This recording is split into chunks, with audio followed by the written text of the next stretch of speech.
Hey everybody. Hello everybody. Hello everyone. Welcome back to another episode of Causey's Classics, brought to you by Black Hat Comics and Rockin' Milpitas, your one-stop shop for all things superhero. Shop online at black-cat-comics.com. This is a show about vintage comics, classic comics from eras gone by. Tonight's topic is women in comics. It's Women's History Month. So we're going to talk about some female creators, some female characters. We've got some great keys, some first appearances, got some books just for fun, got a lot of great stuff to talk about. If you are interested in purchasing some of the books that we're going to be talking about this evening, open another window, go to black-cat-comics.com, click on shop, click on Causey's Classics, and when I say make it live, hit the refresh button and the book in my hand will magically appear on your screen. And if you want to purchase that book, go through the whole process. Purchase, check out, all that good stuff. Because if you just put it in your shopping cart and Bob puts it in his shopping cart and Bob checks out, Bob's going to get the book and you're going to be out of luck, and that makes people sad. I think that's all of the technicalities. If you're not interested in purchasing any of the books we're talking tonight, sit back, relax, feel free to participate. Throw your questions and comments about the books, about classic comics, and sit back, relax, and have some fun while we talk about some great old books of the past and some of the great women in comics. So let's go ahead and get started. Always like to start with something easy, fun, and light. This is Super Friends number 26.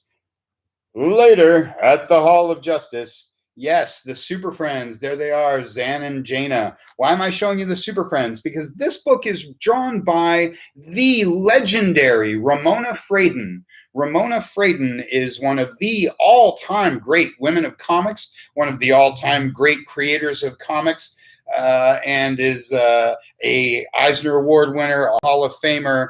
All the great things that can be achieved in comics belong to Ramona Fradon. She was the creator of Metamorpho, one of my favorite DC characters. She's the co-creator of Aqualad. She had a very long tenure on Aqualad. Did most of her work in the 50s and 60s. She came back to comics a little later to do the Super Friends and some other fun things. Like I say, she's one of the all-time greats, and who doesn't love the Super Friends? Busted this one out because it's got Batman, and everybody loves Batman. And again, Zan and Jaina, nothing more definitive Super Friends than Zan and Jaina. Let's show you a little bit of that Ramona Fradon art. Miss Fradon came to my attention long ago as the artist of Aquaman. As I said, she's the co-creator of Aqualad.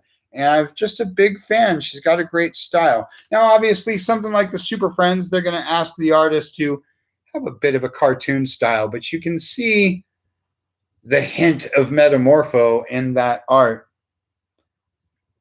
Love Ramona Fradon. Love the Super Friends. Who doesn't love the Super Friends? This one's just $5. And aside from an awesome example of Ramona Fradon art, it's just a whole lot of fun to read. Like I say, who doesn't love the Super Friends? Who doesn't love those 1970s TV comics? It says right there, DC, TV comic. Pretty fun stuff. I love this title. Like I say, I love the 70s TV books. And as I've already said 100 times, love me some Ramona Fradon. So let's go ahead and make it live. And how much is it? $5. Just $5 for Super Friends number 26. Might have a couple others on the website, or I can put up a couple more if anyone's interested. Like I say, just wanted to find a cool and inexpensive one to start with, but had to start off by talking about Ramona Fradon. Like I said, one of the great creators of comics. Love me some Metamorpho. And we're live. Super Friends number 26. Take this book home, give it a read, and then set out to purchase all of the issues of Super Friends because they're awesome. There is a large hardcover collection for a lot of these. It's a really fun book. Super Friends, Ramona Fradon. Okay, moving on.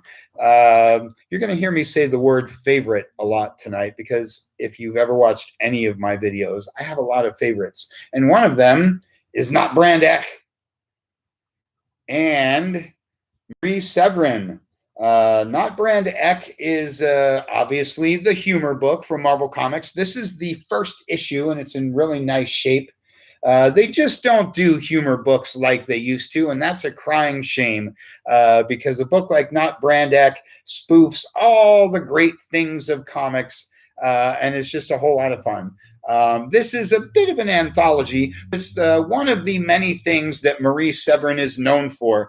Marie Severin is, like Ramona Fradon, one of the all-time great creators of comics. And really, really, truly unique talent. She started in EC Comics in the 1950s. EC, of course, is known for Tales from the Crypt and Vault of Horror and all the horrible graphic violence and wonderful evil stuff that EC Comics did back in the 50s. And then she went to work after the collapse of EC in the late 50s. Then she went on to Marvel Comics, and she did a little bit of everything over at Marvel. She would write, she would draw, she would do production help, she would do editing, she would do anything that she was asked to do, and she did it remarkably well. And so she became famous in the industry among the professionals, and of course became famous among us fans. And she has a couple of stories in here.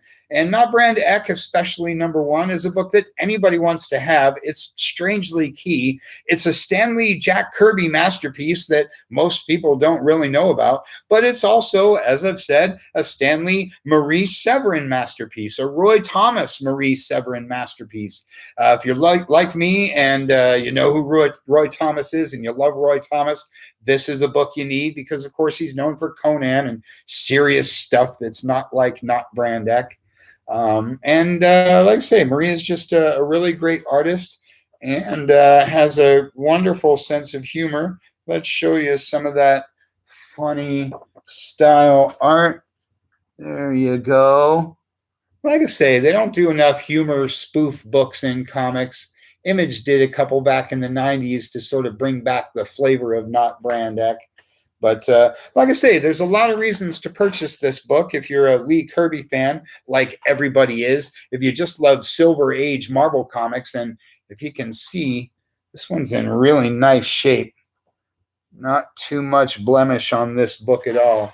But it's worth it for a few laughs. It's worth it to see Kirby doing a different style. It's worth it to see Roy Thomas and Stan Lee having a little fun at their own expense. And as I say, Marie Severin is one of the all-time greats of comics. If you ask any professional, especially the old-timers, they're going to tell you a great Marie Severin story. And they're going to tell you about a book that she worked on that she didn't get credit for. So this is Not Brandeck. This is issue #1. It's in really nice condition. I think she's probably like a 1967, 68. Let's see, comic book guy. How good are you? August 1967. See, I'm pretty good. I know what I'm doing. Not Brandeck. It's hilarious. If you love the classic Marvel books, you're going to love the spoofs. And like I say, a great example of some Marie Severin art. And much like Super Friends, you'll purchase this book, you'll have some laughs, and then you'll get going on all the other issues of Not Brandeck. Yes? Super Friends sold out? Super Friends, already gone. Somebody's very smart. Good job with that. Let's go ahead and make it live with Not Brandeck #1. Stan Lee, Jack Kirby, Roy Thomas, Marie Severin. Hall of Famer Marie Severin. Worked at EC Comics, worked at Marvel Bullpen, did a little bit of everything. One of the great women of comics. Pick this one up. Pick up all the issues of Not Brandeck that you can find, especially if you're a big-time Marvel fan, because you'll get the jokes and you'll enjoy them. Good stuff. And moving on to a little more of the modern era, one of my favorite, told you I'd be using the word a lot, one of my favorite women in comics is Ann Nocenti. Ann Nocenti was among many things, was the editor during the classic X-Men run with Chris Claremont and John Byrne. Everybody knows the Dark Phoenix saga and Days of Future Past and all that great stuff. Ann Nocenti was Chris Claremont's editor. And obviously doesn't get any more all-time great than the Claremont Byrne run of X-Men. So that's where she cuts her teeth and is a big part of the comics industry. But she went on to be an editor of many books, a writer of many books, and one of them is Daredevil number 254. As I said, Ann Nocenti is one of my favorite women in comics for a number of reasons. You know I'm a big John Byrne fan, so the run of X-Men goes without saying. But this is one of my favorite runs of Daredevil. Everybody knows the Miller run. Everybody knows the Kevin Smith stuff. Everybody knows a lot about their favorite run of Daredevil. But Ann Nocenti did one of the most unique runs that you're ever going to see in this book. Very interesting, very different from what anybody else has ever done. And it was really fun to read. The one in my hand, this is the first appearance of Typhoid Mary, who has become a very big villain since the Netflix stuff. And this book has become very, very hot in the last few years. And so not only is it written by one of the great women of comics, Ann Nocenti, but it's also the first appearance of one of the great women villain of comics, Typhoid Mary, who immediately became a pretty important villain in the whole Daredevil thing. That's why she's in the show. But like I say, this run was really, really great and very different from all the other things. He takes on Mephisto. He takes on Ultron. He takes on all kinds of villains that you never thought Daredevil could fight. But there's also a lot of socio-political commentary in Ann Nocenti's books, and this book has a lot of that, and Daredevil becomes much more not just a guy who fights street criminals, but it becomes like I say, sort of has a lot of commentary, a lot of statement on the world in these issues, and that became obviously a much bigger thing in comics. It wasn't really a thing back in the 80s when she was doing it, so that's really cool too. Ann Nocenti and a great run of Daredevil. Like I say, this number 254, first appearance of Typhoid Mary. Again, you can pick up the Epic trade paperback to read more about this. But Miss Nocenti did all sorts of things. She wrote Star Wars for Marvel for a long time. She has some really great issues of Star Wars, Amazing Spider-Man, Web of Spider-Man. She's done Beauty and the Beast was a mini-series that is so wonderful and has been forgotten in the ages. I don't even know if there is a trade paperback for it, but if you can track down 4 issues of Beauty and the Beast, it's a book about the Beast and Dazzler, and really great comic. Was really popular at the time. So Ann Nocenti, one of the great writers and editors of Marvel Comics, one of my favorite women in comics, wrote one of my favorite eras of Daredevil. Let's go ahead and make it live. Daredevil number 254. Oh, how could I not mention art by John Romita Jr.? Love me some John Romita Jr. And this is another one of my favorite runs by him too, along with the run on Iron Man. And we're live. And it's live. I think we've got it for $50, which is a great price. Book's in really good shape. And again, like the other books I mentioned, if you read this one, you'll want to track down the others in the run. The Ultron one was particularly awesome. So great stuff. Ramona Fradon, Marie Severin, Ann Nocenti, 3 women of comics that you should know more about, even if you know all about them. Track down their work, Google them, find some of their collections, find some of their single issues. Great stuff. Okay, moving on. Going to talk some characters now. Going to talk some first appearances of some great women of comics. This is Amazing Spider-Man Annual number 16. This is the first appearance of Monica Rambeau, then known as Captain Marvel. You might know her from the Captain Marvel movie from WandaVision. The character has become world famous after the incredibly awesome episodes of WandaVision.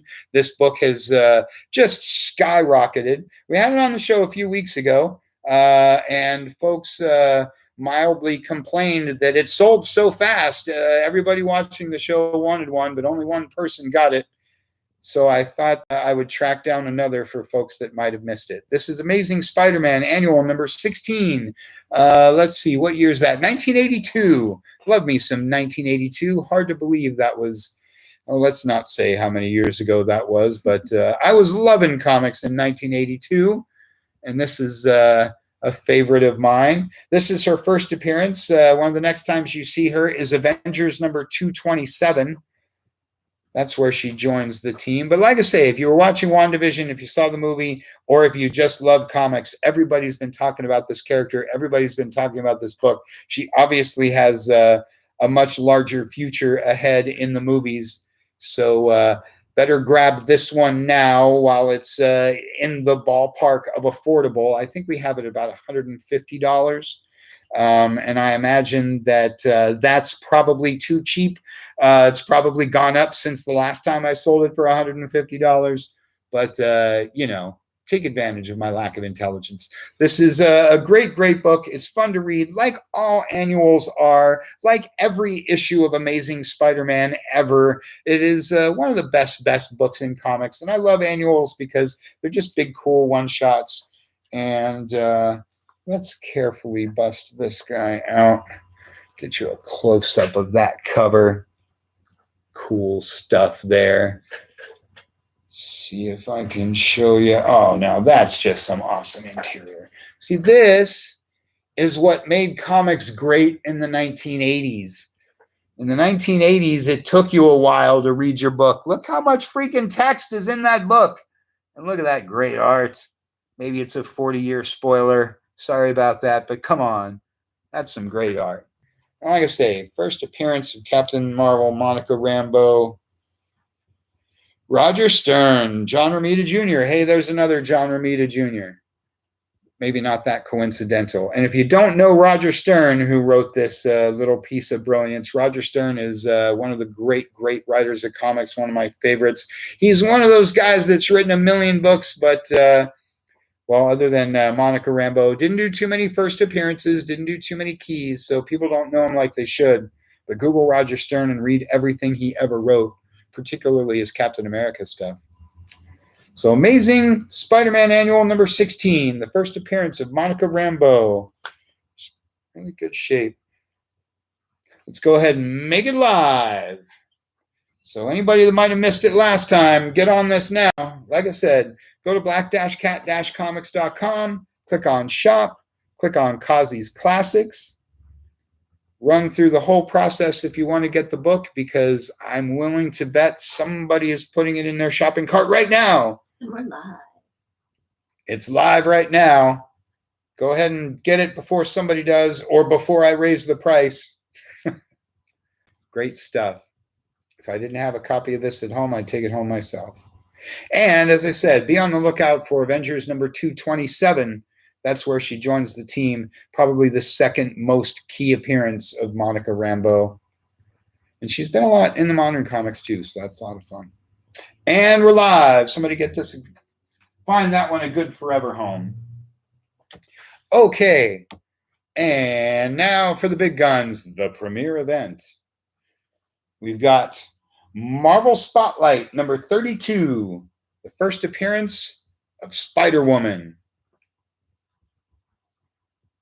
Not too many books more speculated than Spider-Man, as I said, or Spider-Woman. As I said, Monica Rambeau has a big future in the MCU. Everybody's been waiting for Spider-Woman to show up in the MCU.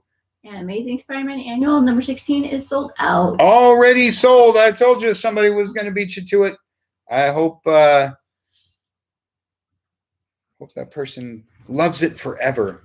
But yes, Marvel Spotlight number 32, first appearance of Spider-Woman. Really, really cool book. There's Nick Fury right there on the cover. Again, this book is another one like that Amazing Annual that just goes up and up and up and up and up.